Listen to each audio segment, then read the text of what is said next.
8 domingos, 2 meses só no quinto mandamento, e estamos nos aprofundando nisso. Hoje nós vamos ver a pergunta 133 e vamos encerrar o quinto mandamento para o próximo domingo entrarmos no sexto mandamento, que é o não matarás. E como nós temos feito, a ideia é de que cada domingo nós vamos recapitulando para a gente não perder de vista o que nós aprendemos. Como eu dito aqui, a ideia do ensino é nós aprendermos e, acima disso tudo, entendermos aquilo que nós aprendemos para viver a lei do Senhor. Nós temos visto desde o prefácio, né, ali os meios introdutórios antes de nós entrarmos nos mandamentos, que a lei de Deus, nós devemos aprender a lei de Deus para viver uma vida para a glória de Deus. Não uma vida farisaica, não uma vida que acredita que possa realmente observar os mandamentos. Nós temos sido lembrados que a cada mandamento que nós estudamos, a cada aspecto do mandamento, nós somos encontrados culpados diante de Deus. Tá? Isso ressalta a necessidade de Cristo, ressalta a necessidade realmente de nós recorrermos a Cristo para o perdão diário do pecado e lembrarmos da nossa miséria. Isso faz com que nós lembremos aquilo que o povo da antiga aliança fazia, porque o sacrifício diário era justamente lembrar do povo, como está em Hebreus, o quão pecadores eles eram. O sangue de bodes, o sangue de animais não podia expiar o pecado, apontava para o sacrifício de Cristo. Do mesmo modo, nós estudando a lei, nós vemos quão pecadores nós somos todos os dias, e isso nos leva também a Cristo, né? O Cristo que veio e já cumpriu o sacrifício de uma vez por todas por nós. Tá bom? Então a gente não pode perder de vista isso, senão nós vamos transformar o estudo da lei de Deus em farisaísmo, né? E aí perder o propósito da lei, que é o amor, né? Amar a Deus acima de todas as coisas e ao próximo como a si mesmo, a ti mesmo. Vamos lá então. Recapitulando o que nós já vimos aqui, vamos agora à questão da memória, né? Qual é o terceiro mandamento? O quinto mandamento? Segundo mandamento? Quarto mandamento? Primeiro mandamento? Prefácio dos 10 mandamentos? Maravilha, perfeito. Memória, aqui é o HD, né? HD, né, Luiz? De longo prazo, né? Maravilha. Vamos recapitular também o quinto mandamento, porque nós vamos fechar hoje o quinto mandamento. E o estudo que nós vamos ver aqui da pergunta 133 conecta diretamente com aquilo que nós temos visto do quinto mandamento nesses 2 meses, tá? Então, nós vimos lá que nós devemos honrar pai e mãe para que os nossos dias se prolonguem na terra, né? E que nossa vida vá bem como um todo, que é o que nós vamos ver hoje, a promessa anexa ao quinto mandamento. Quando nós vimos o quinto mandamento, o que nós compreendemos que está ali? Por exemplo, pai e mãe se resume somente, literalmente, a pai e mãe? Se resume também às autoridades, sejam elas civis, sejam elas eclesiásticas, todos aqueles que são colocados como superiores acima de nós. Nós vimos também no quinto mandamento que o quinto mandamento não engloba somente deveres do inferior para com o superior, honrando o superior, mas nós vimos também que os superiores têm deveres diante de Deus no tratamento com os seus inferiores. Nós vimos que, por exemplo, eles não podem pedir coisas impossíveis, como o faraó fez com o povo no Egito, pedindo que eles continuassem a mesma quantidade de fabricação de tijolos, mas sem dar a palha para eles. Nós vimos também que os superiores não podem tratar os inferiores de modo a oprimi-los, de modo a humilhá-los, de modo a abandonar a dignidade que todas as pessoas possuem, porque isso também não é amar o próximo. E o dever de amar ao próximo que está anexo do quinto ao 10º mandamento é um dever que se aplica também dos superiores para com os inferiores. Então nós vimos a relação superior e inferior, nós vimos a relação inferior e superior. Está faltando mais alguma relação aqui? Dos iguais. Exato. Então nós vimos também a relação dos iguais, aqueles que estão na mesma posição, não são superior nem inferior nessa relação, mas que devem manter alguns deveres de tratamento, porque deve-se amar ao próximo também, né? E nós vimos aqui, por exemplo, os irmãos, né? Irmãos de sangue não são superiores um sobre o outro, mas existem deveres mútuos ali que se deve estar no tratamento, tá? Então, fique com isso em vista, que vai ser é importante para a gente desenvolver o estudo de hoje, que vai ser mais curto, né? E aí nós vamos fechar o quinto mandamento. Vamos lá, pergunta 133 do Catecismo Maior de Westminster vai dizer: qual é a razão anexa ao quinto mandamento para lhe dar maior força? A razão anexa ao quinto mandamento para lhe dar maior força contida nessas palavras: para que se prolongue os teus dias na terra que o Senhor teu Deus te dá. É uma promessa de longa vida e prosperidade, tanto quanto sirva para a glória de Deus e para o bem de todos quantos guardem este mandamento. Vou pedir os irmãos que abram, por favor. Vou pedir um irmão que abra em Êxodo 20, 12. Outro irmão, Deuteronômio 5, 16. Outro, 1 Reis 8, 25. E outro, Efésios 6, verso 2 e verso 3. Quem for abrindo nessa ordem pode ler, por favor. Honra teu pai e tua mãe, para que se prolongue os teus dias na terra, que o Senhor teu Deus te dá. Deuteronômio. Honra teu pai e tua mãe, como para que se prolongue os teus dias e para que te vá bem na terra que o Senhor teu Deus te dá. Pode repetir, por favor? Honra teu pai e a tua mãe, como o Senhor teu Deus te ordenou, para que se prolongue os teus dias e para que te vá bem na terra que o Senhor teu Deus te dá. No texto que o José leu, o Deuteronômio, além de prolongar os dias, fala o quê? Para que se vá bem também na terra que o Senhor te dá. Então a gente vê aqui, porque o catecismo fala de longevidade, ou seja, uma vida longa, e de prosperidade, por causa dessa parte aqui do texto também.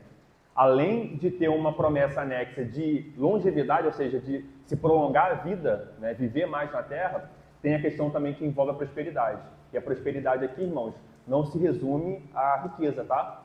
Prosperidade, biblicamente falando, é você ser próspero em todos os sentidos, tá? E muito mais importante do que o sentido material. Então, a prosperidade pensa aqui não no sentido de riqueza, tá? Mas ir bem no sentido das emoções, no sentido dos relacionamentos, em todos os aspectos da vida, tá? Então, além de a gente prolongar essa vida longa, ela não é apenas uma longevidade, mas uma longevidade vivendo bem, tá? Senão a gente poderia expandir, viver mais tempo, mas vivendo, né, de forma horrorosa.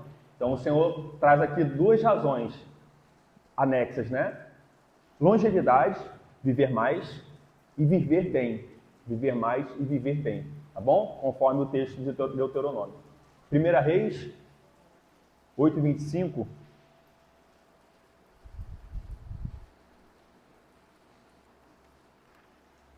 Agora, hoje, ó Senhor, Deus de Israel, faz a teus servos da vida, Pai, o que lhe farás dizendo: não te faltará sobretudo diante de mim, e se assente no trono de Israel, contando que teus filhos guardem o seu caminho para andarem diante de mim como tu andares.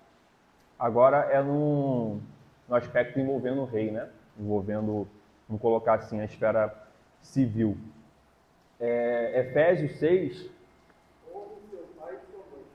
Este é o primeiro mandamento com promessa, para que tudo corra bem e você tenha uma vida longa sobre a terra. agora no Novo Testamento, Paulo também trazendo esse mandamento, essa verdade. Vamos prosseguir então. Promessa de longa vida e prosperidade. O catecismo trabalha justamente isso, como nós temos visto, baseado na palavra de Deus, né? O catecismo ele não é o fundamento em si, mas ele tira da palavra de Deus e desenvolve. Nós vimos então, quando a gente pensa em promessa de longa vida e prosperidade, a gente também tem que pensar aqui nas esferas que a gente vai trabalhar. Na esfera da família, quando o quinto mandamento ele é observado, ou seja, quando os filhos honram os seus pais, e a honra aqui está intimamente ligada à obediência, obedece os conselhos, ouve os conselhos, como a gente vê lá Provérbios, né? Ouve meus conselhos, ó filho. Ali o sábio chamando o filho a ouvir os seus conselhos. Nós vemos que Deus promete uma longa vida. E isso é uma questão, irmãos, muito normal de se ver. Eu já tive relatos, né? Já ouvi relatos de pessoas que, próximo, né, da própria família, que não ouviram os conselhos dos pais. não se atentaram aos conselhos dos pais que estavam dizendo: por esse caminho é um caminho que não vai dar certo. Por esse caminho é um caminho que pode gerar morte. E essa pessoa, ela continuar, né, contumaz no seu pecado, não ouvindo seus pais e realmente o final ser um final de morte. Então, a ideia é, os pais, como nossos superiores na esfera eclesiástica, eles querem o nosso bem. Ah, mas tem exceções, mas a regra geral é que os pais querem o bem dos filhos. Diante disso, nós temos também que os pais, eles são experimentados na vida. A ideia é que os pais, com a sua experiência de vida, eles podem aconselhar os filhos porque eles já experimentaram aquilo que o filho quer experimentar. Muitas vezes eles já viram aonde aquele caminho vai dar. Seja um caminho de vício, seja um caminho de morte, seja um caminho distante do Senhor. Os pais sabem e eles aconselham os filhos a não seguir aquilo ali. Quando o quinto mandamento é quebrado na relação familiar, o que acontece? Os filhos desobedecem aos pais, naturalmente eles vão seguir por caminhos que não são caminhos muitas vezes de retidão. Tá? Lembrando da exceção, irmãos, nem tudo que os pais ordenam devem ser observado, só é observado de acordo com a palavra de Deus. Tá? Então a obediência aqui é uma obediência àquilo que está em conformidade com a palavra de Deus, tá? Que não fere a palavra de Deus. A gente tem visto no quinto mandamento que acima da obediência aos superiores há uma obediência ao Supremo Deus, né, que está acima de todos. Tá? Então aqui é a regra geral. Então, quando os filhos não observam a ordem dos pais, eles não honram os pais, eles vão viver menos, a consequência disso, e eles vão ter uma vida que não vai expressar prosperidade.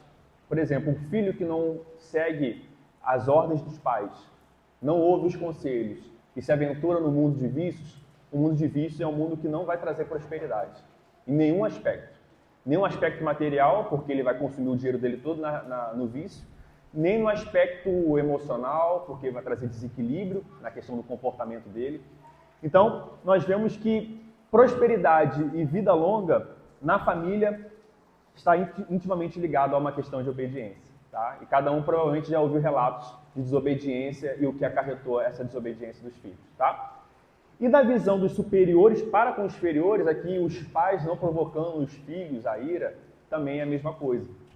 Porque os pais, quando eles não se apegam à palavra de Deus, a um ensino em amor, a um ensino em retidão, mas sim a um ensino de tirania, a um ensino que humilha os seus filhos, a um ensino que não busca que o filho glorifique a Deus nos seus comportamentos, a ideia é que vai trazer uma desordem para a família também. Essa desordem provoca a ira no filho. Essa ira provocada no filho gera uma desobediência aos pais, gera uma vida de rebeldia e vai trazer o quê? Falta de longevidade e falta de prosperidade também. Tá? Então, às vezes, há um foco no aspecto dos filhos para com os pais, mas se pede que muitas vezes os filhos se rebelam contra os pais por causa de um governo, digamos assim, familiar tirânico. Né? Então, às vezes os filhos são rebeldes porque os pais provocaram eles a ira.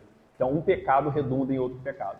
Tá? Nenhuma das partes são justificáveis diante de Deus, mas, vamos dizer assim, naturalmente, quanto mais você provoca o filho, você está cutucando a onça. Né? A tendência de que você vai fazer ele pecar. Certo? É um pecador, como você. Né? Tá bom? Esfera eclesiástica. A mesma coisa. A gente tem casos recentes aqui, né? A questão que envolve a igreja aqui, que fechou, o pastor foi pego desviando recursos da igreja, cartão corporativo. Esfera eclesiástica. Quando os ministros, ou aqueles que deveriam ser ministros de Cristo, eles se afastam da prescrição da palavra do Senhor, se afasta dos requisitos que nós vemos lá em Timóteo, que Paulo dá àqueles que são líderes da igreja. E eles passam a exercer não um pastorado, no sentido de que ele recebeu de Cristo esse dever e que ele deve entregar as ovelhas de Cristo da melhor forma possível, ele se apega ao ofício para enriquecer, para exercer poder, para ter status. Isso vai trazer uma desordem também na esfera eclesiástica. A igreja não vai bem. A igreja não vai caminhar bem. Tá? Isso vai implicar também muitas vezes na longevidade, porque a gente está falando de um ambiente onde muitas pessoas vão ter vários problemas, irmãos. A gente vê pessoas com problemas psiquiátricos, problemas psicológicos, problemas emocionais, por causa daquilo que eles sofreram nesses ambientes de igreja. Traumas que os irmãos vão levar para o resto da vida. O inverso também é verdade. Um pastor bom, um pastor bíblico, mas que tem uma igreja que não observa a palavra do Senhor, que tem uma igreja que se comporta como o irmão Jael trouxe aqui no devocional, como o povo de Israel, um povo rebelde, um povo que fala que não quer ouvir a palavra de Deus, mas quer seguir aquilo que eles mesmos acham melhores, também vai implicar a quebra do 5º mandamento e necessariamente também uma falta de prosperidade na esfera eclesiástica. Tá? A igreja também não vai caminhar bem. Vai haver muito conflito, vai haver muita desordem, muitas pessoas, vai ter facção na igreja, tá? Sentimento faccioso, grupos a favor do pastor, grupos contra o pastor, e como nós vemos muitas vezes, o pastor e a sua família sofrendo muito. Tá? Então a gente tem que sempre lembrar dos 2 pontos, tá? O superior e o inferior e o superior. Tá? Os irmãos, fiquem à vontade, tá? Que vai ser curta a aula hoje, se quiser levantar a mão, cooperar, podem ficar à vontade. Essa questão da consequência, eu me veio lembrado de uma história próxima da minha família mesmo. Um tio meu, ele se separou da esposa e ele combinou com a esposa, ó, cada um volta para sua casa, para sua mãe, casa da sua mãe.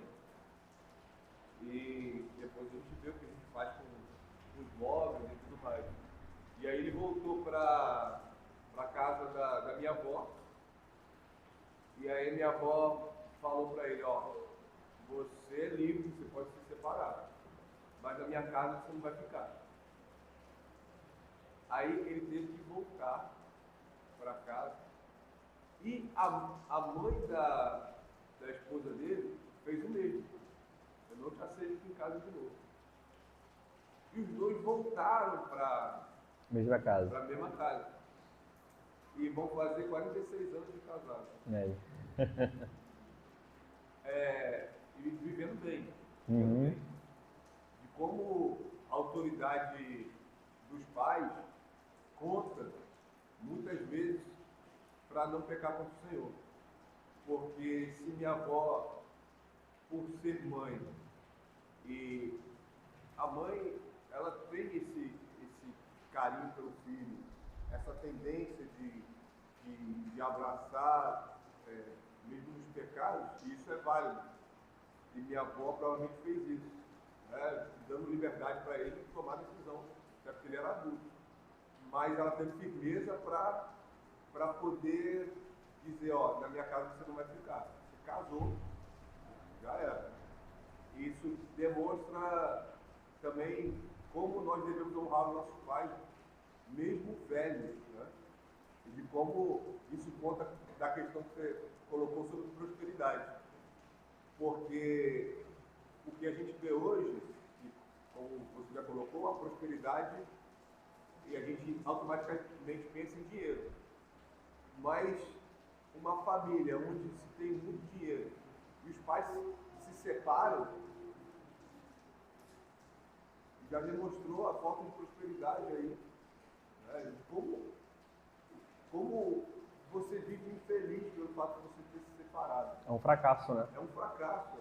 A consequência, por mais que um crente pode ter se arrependido de ter se separado, né? Mas as consequências vão ficar para sempre. O fato de você ter aprendido dos seus pais de uma maneira e fazer outra, demonstra a quebra do mandamento também. Perfeito. Ali a autoridade dos pais e a sabedoria no aconselhamento, e um aconselhamento prático, né? Porque não só falou, mas praticou aquilo, no sentido de não recebê-los em casa. E aí é aquilo, teve esse conflito, aí você vê uma facilidade no escape, quando essa facilidade sai, automaticamente os 2 voltam e são obrigados a conviver e acertar, né, as suas diferenças. Muito bom. Essa parte da espiritualidade, eu lembrei do caso que o Reverendo também relatou a gente, uma igreja que ele pastoreou, já aconteceu alguma questão, né, que ele, o conselho, aconselhou o irmão a agir de determinada forma, e o irmão ele não seguiu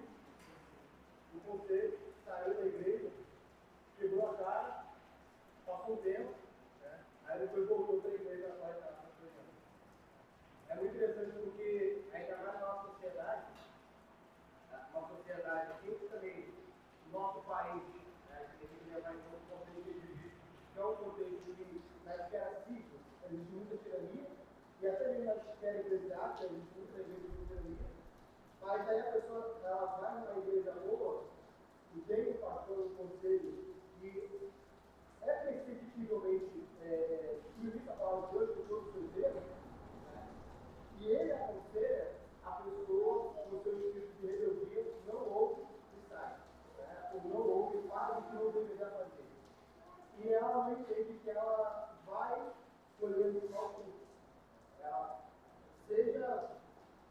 Mas tem várias coisas. Aqui tem bastante tempo de igreja, vê pessoas não ouvem conselhos, até mesmo agora, não somente do pastor, mas de irmãos que estão mais tempo na caminhada, e não o conselho não faça isso, a pessoa vai se dar mal. Não entra nesse relacionamento, você entra no relacionamento, aí a pessoa passa na fé, aí sai da igreja, né? E assim vai. Os pais também, esse exemplo da família, de uma pessoa que foi aconselhada a não entrar em relacionamento, em matrimônio, porque a parceiro, namorada na época, não era uma pessoa confiável, entrou no relacionamento, foi traída, várias coisas aconteceram também. Então, ainda que esteja hoje em idade, não está na vida boa. Exato. Não tem na vida boa. E algumas pessoas que têm hoje em idade, na vida idade, ficam falando de igreja, nunca tem um relacionamento, nunca quer, sempre está naquele igreja e nunca comunga de uma verdadeira comunhão. Não prosperam, né? Espiritualmente. Tá, então a gente viu esfera da família, esfera eclesiástica. Agora a gente vai ver na esfera da sociedade, tá? Mesmo princípio, relação de inferiores para superiores, relação dos superiores para os inferiores. E aí quando a gente pensa em vida longa e prosperidade na esfera da sociedade, ou seja, que é as relações que nós temos, né, sociais, isso aqui fica um pouco mais evidente a questão, porque a gente está trabalhando a ideia micro, né? Micro, família, igreja, coisas, grupos pequenos. Quando a gente vai para o macro, o impacto é muito maior, a quebra do 5º mandamento, tá? E o impacto é tão grande nesse macro que vai afetar também os micros, que é a igreja e a família. Quando a gente pensa em 5º mandamento e viver bem e prosperidade na esfera da sociedade, a gente tem que a quebra do 5º mandamento é justamente se rebelar contra as autoridades, tá? Nós vimos que existem casos de desobediência civil, tá? Casos de tirania, casos onde a palavra de Deus é desrespeitada e nós somos convocados pela palavra a desobedecer às autoridades civis. Mas existe uma forma como nós cristãos também devemos desobedecer, que vai ser diferente como os ímpios desobedecem, né? A gente não vai desobedecer, por exemplo, matando outras pessoas, né? Então existe uma forma de desobediência. E quando a gente pensa aqui na esfera da sociedade, uma coisa que fica muito evidente é a gente pensar logo nas revoluções, né? Porque revolução é justamente isso. O que são as revoluções? Eu coloquei aqui 3 exemplos mais próximos da gente. A gente tem a Revolução Americana, a Revolução Francesa, a Revolução Comunista, que são as revoluções que estão ecoando até hoje na nossa sociedade, tá? Que são as revoluções mais próximas. A Revolução Americana, lá no século XVIII, a revolução ocorreu porque o rei da Inglaterra, né, os irmãos que sabem de história, lembram que os ingleses saíram da Inglaterra por conta de perseguição religiosa, outros tipos de perseguição, outros objetivos, e foram encontrar a América, né? Se estabeleceram na América, começaram a colonizar a América, mas ainda eram considerados ingleses, então eram ingleses que estavam na América. O rei da Inglaterra, em determinado período, que é esse período aqui um pouco antes de 1775, começa a tratar os ingleses que estavam na América de um modo diferente. É como se fosse uma subclasse de ingleses. Existiam os ingleses que estavam na Inglaterra, na Grã-Bretanha, e existia uma classe inferior, que eram os ingleses que estavam colonizando a América. E isso acarretou o quê? Quebra de alguns direitos fundamentais. Por exemplo, os tributos que eram dados aos ingleses, ou as isenções aos ingleses na Inglaterra, não se estendiam aos ingleses que estavam na América. Então a gente tem um período aí de grande carga tributária sobre os colonos, sobre os ingleses que estavam lá.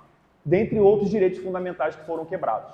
Isso gerou uma revolta. Tem uma série muito boa da HBO chamada John Adams, é legendado, que vai trazer justamente esse período, né?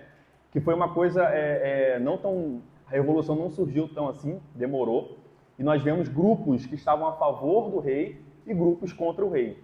Grupos radicais e grupos que buscavam... John Adams está no grupo que tenta buscar uma harmonia, né? Um consenso para não ir nem para um extremo nem para o outro. Tá? Vale a pena os irmãos assistirem a série muito boa do John Adams. E nesse período aqui, estoura então a Revolução Americana, que é uma guerra contra o exército do rei que estava na Grã-Bretanha. Tá? Irmãos, nós temos aí sequestro de bens, tá? Que era realizado pelo rei, alta carga tributária, devido ao processo legal não era observado para os ingleses que estavam na América. Nós temos várias quebras que geraram essa revolta.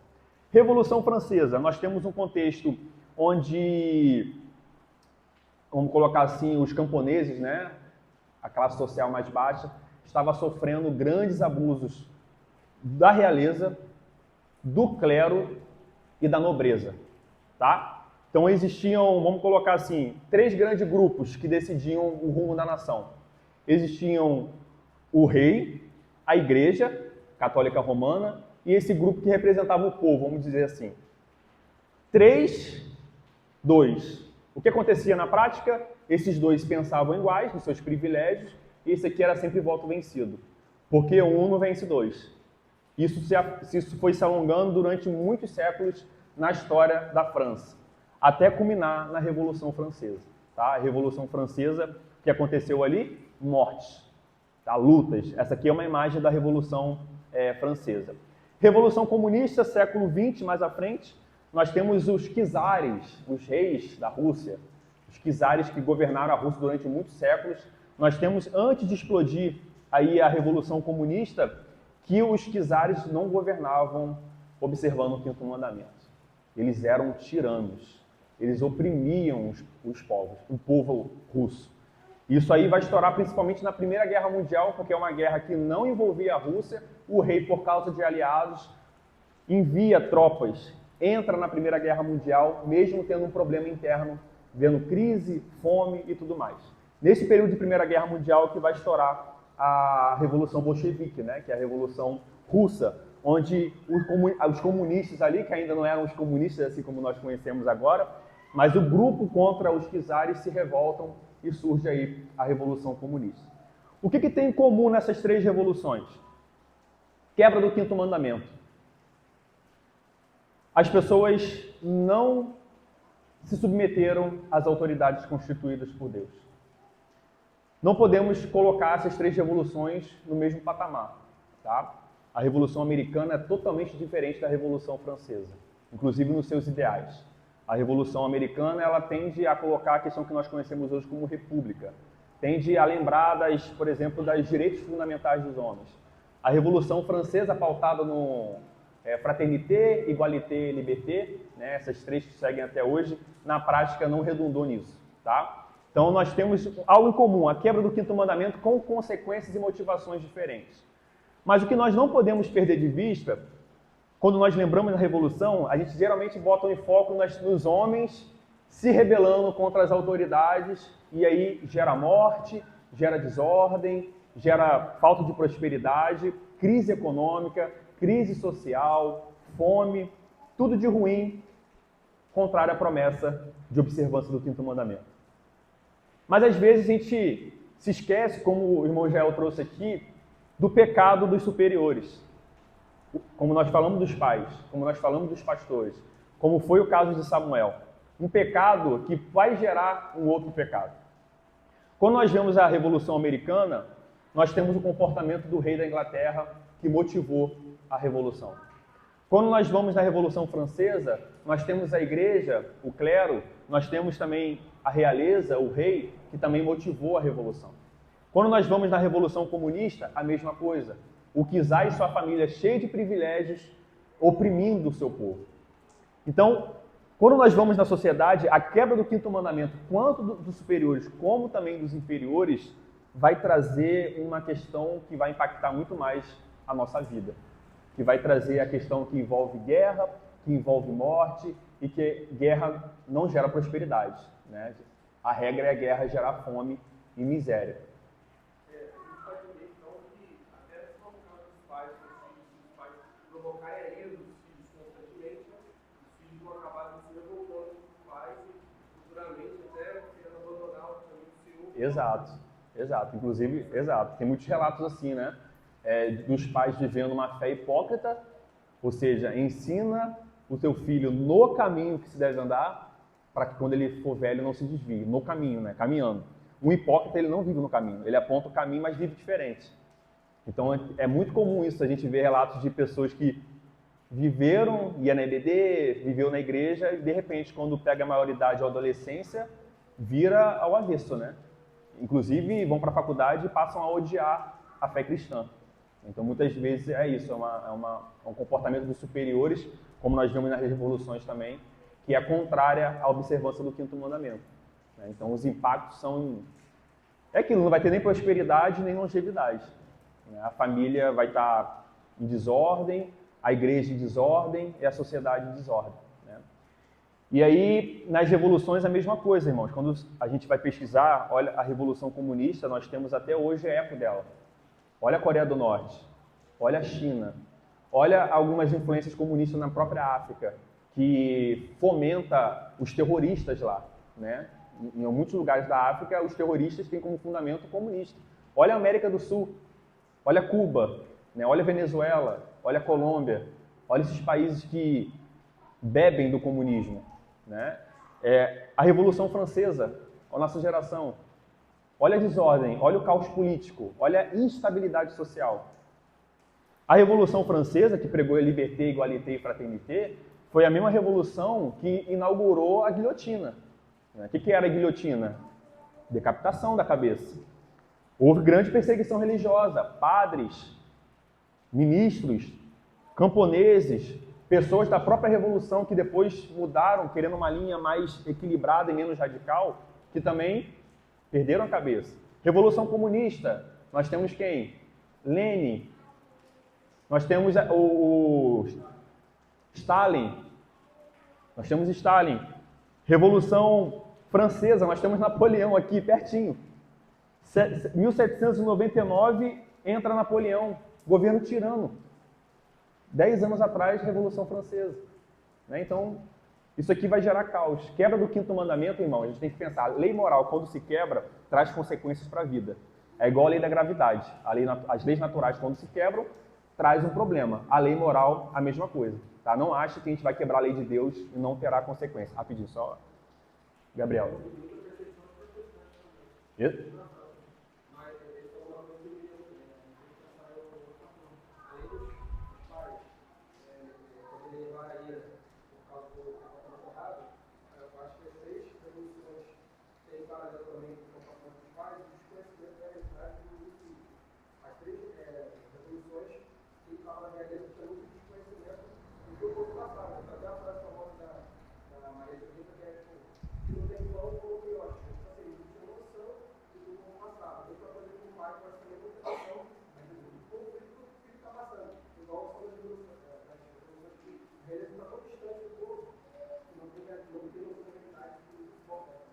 Há uma desconexão mesmo da realidade, né? Porque é o que o povo vive, é a realidade.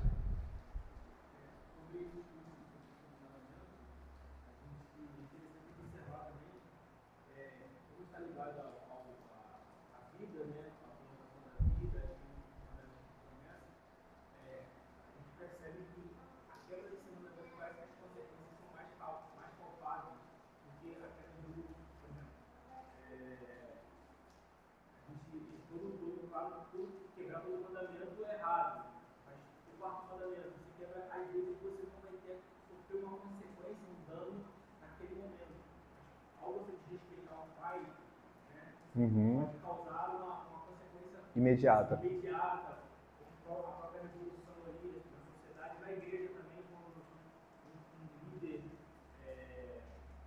seguia por uma ideia mais tirana, e vice-versa, a igreja também acaba sendo rebelde. As consequências parecem ser mais palpáveis, porque está ligado à promessa de uma vida próspera. Isso é muito bom, perfeito.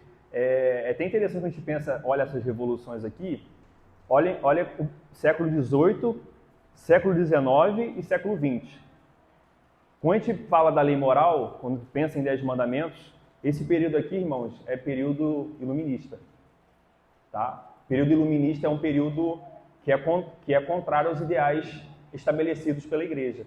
Então nós temos nesse período aqui um declínio da igreja, um declínio da influência cristã na sociedade, na família, na igreja. Né? Por que eu estou trazendo isso? Essa quebra do 5º mandamento, que é realmente mais visível e imediato, redundou numa coisa que foi a quebra, vamos dizer assim, do 1º ao 4º, que já havia um declínio sobre a obediência. A Europa, por exemplo, pós-iluminismo ali, com os ideais iluministas ali ainda bem fortes, nós temos a relativização dos mandamentos do Senhor. A gente tem, por exemplo, uma fé que guardava o 4º mandamento, mas guardava no seu aspecto, vamos colocar assim, formal, mas não de coração. Por que a gente viveu esse declínio? Porque houve pecados dos antecessores. Por que a Europa está como está hoje? Porque a Europa persegue aqueles que pregam Cristo. A Europa que experimentou grandes avivamentos. Porque houve, claro que existe soberania de Deus, mas a gente não pode perder a responsabilidade de vista. Houve um problema depois da Reforma Protestante, do século XVII, do século XVIII e XIX principalmente, que foi o esfriamento da fé. Que foi uma fé que não ardia mais o coração, como a gente estava conversando, né, os discípulos a caminho de Emaús, que fala que o coração deles ardia quando o Senhor ensinava. Não nos ardia o coração a Ele nos ensinar no caminho. Então, hoje o que nós vivemos, o esfriamento de Deus é um esfriamento que redunda automaticamente a falta de observação da lei de Deus. Porque aqueles que ardem o coração por Deus vão automaticamente buscar o máximo viver uma vida de obediência a Deus. Porque Cristo fala que aquele que me ama, ele guarda os meus mandamentos. E a lei moral é o mandamento do triuno Deus, é do Pai, do Filho e do Espírito. Então não tem como a gente falar que a geração vive uma vida de devoção a Deus se os mandamentos estão sendo relativizados. Se os mandamentos estão sendo colocados muitas vezes na sociedade, né, por aqueles que têm os pais, os superiores, como algo que eu coloco como self-service. Aquilo que é bom para mim, eu coloco como mandamento e ensino. Aquilo que para mim não é bom, eu tiro. Né? Os ministros da igreja. Eu, por exemplo, cresci na igreja, o Vitor, sem exposição da lei de Deus. Nós fomos ter uma exposição da lei moral na maioridade, já com 19, 20 anos de idade. Até mais, eu acho, eu tinha até mais velho. E aí, como a gente vai viver uma vida realmente buscando santidade se a gente não sabe aquilo que a gente está quebrando? A gente vive uma vida de santidade e nosso dia a dia é tomando o nome de Deus em vão, com várias expressões que zombam de Deus. Como é que eu vou viver uma vida de santidade, uma vida que glorifica a Deus, se eu estou curtindo vídeos e estou compartilhando aquilo que escarnece da fé? Quebra o 3º mandamento. Como é que eu vou viver uma vida de santidade se eu estou desonrando, às vezes não com a boca, mas em pensamento dos meus pais? Como é que eu vivo uma vida de santidade se eu vivo o dia separado pelo Senhor para ser um dia, como Charles Spurgeon fala, de palácio, onde existem várias coisas que eu posso fazer para Deus que não me permite fazer nos 6 dias, se eu coloco como uma prisão? Se eu foco somente naquilo que não se pode fazer e não naquilo que eu posso agora fazer porque eu não tenho trabalho que me pega de 6 dias. Então, assim, a gente tem que enxergar a lei de Deus, a lei moral, no aspecto que a lei é boa, que a lei restaura a alma. Salmo 19, irmãos. A gente tem que olhar o Salmo 19, a lei moral tem essas consequências positivas para nós. Depois a gente pode até ler aqui para fechar. Tá? Então, revoluções. O que é uma revolução? Aqui eu expliquei para os irmãos. Quais as causas de uma revolução, muitas vezes ligada à quebra do 5º mandamento. Tá? Seja dos superiores, principalmente dos superiores contra os inferiores. Porque no aspecto social, se está tudo bem, se o rei é um rei bondoso, se o rei é misericordioso, se o rei entrega aquilo que o povo quer, que está em conformidade com a palavra de Deus, não vai haver revolução. Quem vai querer morrer? Né? Quem vai querer morrer se está tudo bem? Então, quebra do 5º mandamento dos superiores.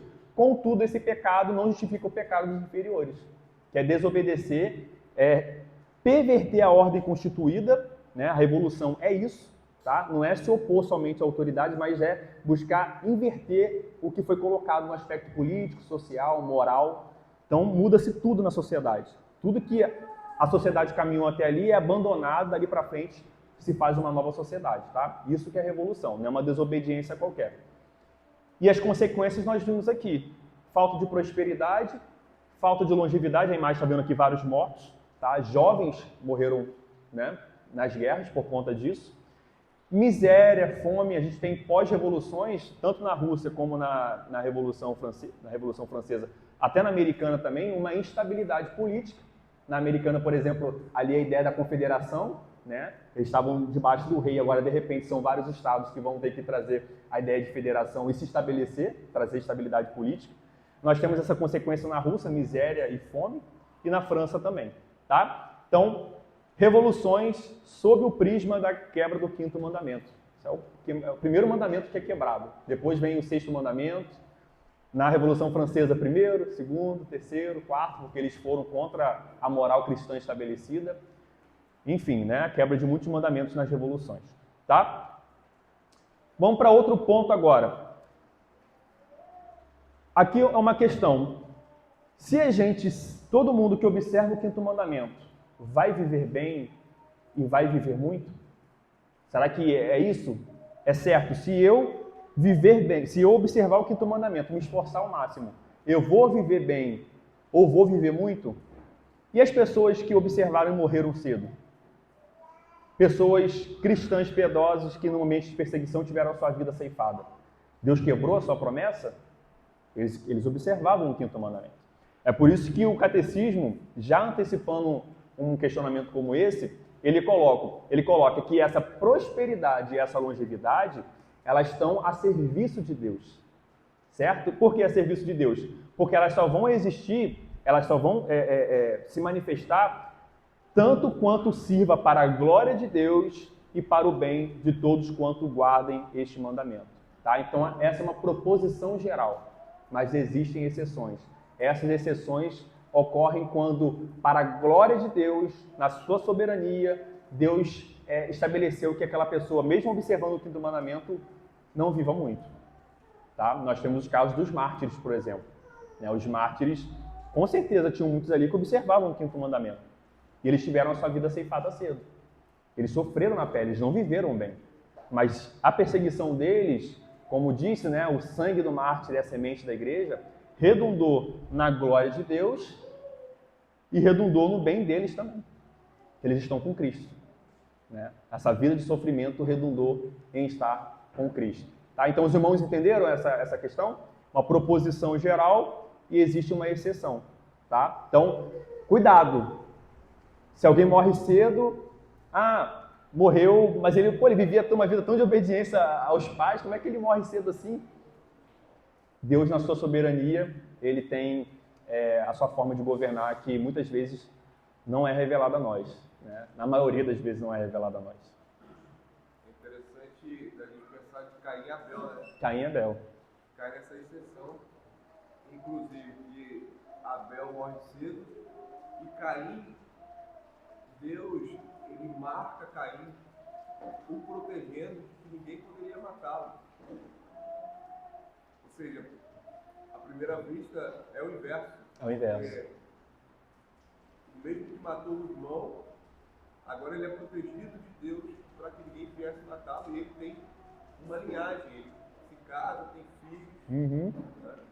E a gente vê o quanto a vida com Deus debaixo do sol pode parecer injusta, né? Eclesiastes. Só que Abel está em Hebreus 11 como herói da fé. Exato. Caim não. Caim não. Abel está no céu. Caim não. Ele serviu para a glória. O que aconteceu com ele serviu para a glória de Deus e para o bem dele. Ou seja, em última instância, a vida eterna é o que conta. É o que conta. É o que mais vale, né? Ou vida eterna ou morte eterna, a segunda morte, né? Então, não podemos perder isso de vista, tá? Que é uma proposição muito comum. Alguma pergunta em relação ao que foi colocado aqui? Alguma dúvida?